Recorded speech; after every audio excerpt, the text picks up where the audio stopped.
Imagine a world where death seemed to lurk around every corner. Streets were deserted, churches filled with prayers of desperation, and the air carried an invisible threat. This was the reality during the Black Death, a pandemic so deadly it wiped out nearly a third of Europe's population in just a few years. But while history often focuses on the staggering death toll, one question remains: how did anyone survive? What did ordinary people do to protect themselves in a time of fear and chaos? From bizarre remedies to acts of courage and innovation, their stories are a testament to human resilience. Stay with us as we uncover the secrets of survival during one of history's darkest chapters. Section 1: What was the Black Death? To understand how people survived, we first need to understand the Black Death itself. The plague began in the early 1340s and was caused by a bacterium called Yersinia pestis. It spread through fleas living on black rats, which were common in medieval towns. By 1347, the plague had reached Europe, likely carried by merchant ships traveling from Asia. Once it arrived, it spread rapidly, killing tens of millions in just a few years. The symptoms were horrifying: high fever, vomiting, swollen lymph nodes called buboes, and black spots on the skin. In some cases, the infection spread so quickly that victims died within 24 hours. But amidst this chaos, how did anyone manage to escape death? Let's look at what people believed and how they acted. Section 2: Superstitions and Remedies. In the 14th century, science was limited, and people didn't understand germs. Instead, they believed the plague was caused by miasma, or bad air. This led to some strange and desperate attempts at survival. One popular method was burning herbs like rosemary or lavender to purify the air. People carried scented pouches or flowers in their pockets, hoping to protect themselves. Interesting fact: the nursery rhyme Ring Around the Rosie is thought to reference this practice. The rosy refers to the flowers, and the ashes to the burning of herbs and bodies. While these remedies didn't cure plague, they highlight how people tried to find comfort and hope in the face of uncertainty. Section 3: Social distancing and quarantine. Believe it or not, medieval people practiced forms of social distancing that are strikingly similar to today's measures. Wealthy families often fled to the countryside, isolating themselves in remote estates.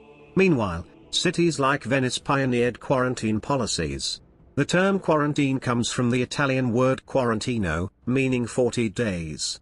Ships arriving from infected areas were forced to wait offshore for 40 days before unloading their cargo. Though primitive, these measures likely saved countless lives by slowing the spread of the disease. Section 4: Role of Plague Doctors. One of the most iconic symbols of the Black Death is the plague doctor. These figures, dressed in eerie bird-like masks, became both a source of hope and fear. The mask's beak was stuffed with herbs and spices to filter out bad air, and the long robes were coated in wax to repel infection. However, most plague doctors weren't trained physicians; they were often hired simply to count the dead. While they rarely saved lives, plague doctors played an important role in documenting the pandemic and inspiring future med. Section 5: Survival Strategies of Ordinary People. For the average person, survival often came down to small, everyday actions.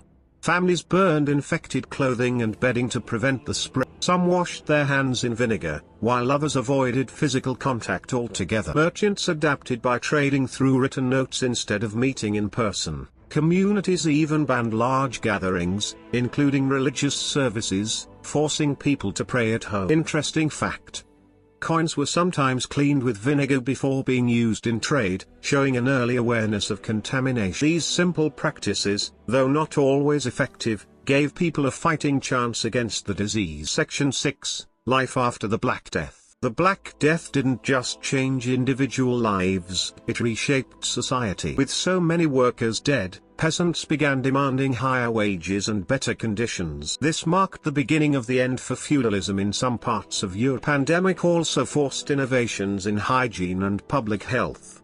Cities improved sanitation, while quarantines became standard practice during outbreaks. In a strange way, the Black Death helped pave the way for progress, even as it left a trail of devastation. Section 7: Lessons from the Black Death. The resilience of ordinary people during the Black Death reminds us of humanity's ability to adapt and survive. Whether through superstition, community efforts, or sheer determination, they found ways to end. And while the methods they used may seem strange to us now, they laid the groundwork for modern approaches to dealing with disease. So, would you have survived the Black Death? The Black Death wasn't the only time humanity faced overwhelming odds. Want to know how Vikings survived their brutal? Watch our video, A Day in the Life of a Viking, Myth versus Reality, and uncover the secrets of another incredible era. Subscribe for more stories that bring history to life.